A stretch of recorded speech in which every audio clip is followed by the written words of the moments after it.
Monsieur Krabal, la parole est à Monsieur Florent Boudier pour le groupe SRC. Oui, merci Madame la Présidente.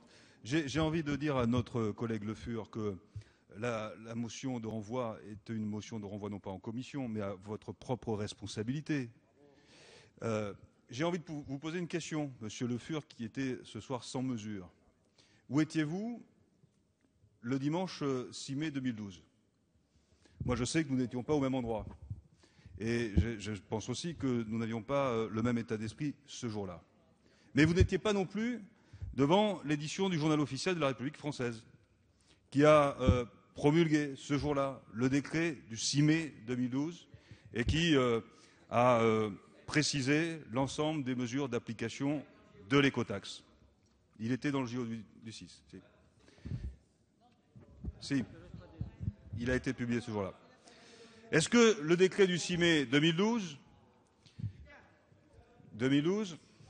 était, d'une certaine façon, plus souple que le projet de loi que vous proposez? Je vous dis à la parole. Est-ce que le projet de loi, l'article 7 du projet de loi, renoncerait à certains acquis du décret du 6 mai 2012 ? Non. Est-ce que le 6 mai 2012, le décret que vous avez accepté de publier était clair, applicable, lisible? La réponse est non. Et c'est d'ailleurs la sénatrice UMP Marie-Hélène Deségaux, devant la commission des finances, qui a employé ces mots. Le décret est inapplicable, illisible et d'une très grande complexité. Nous avons fait le choix, au contraire, de la justice économique envers les transporteurs routiers.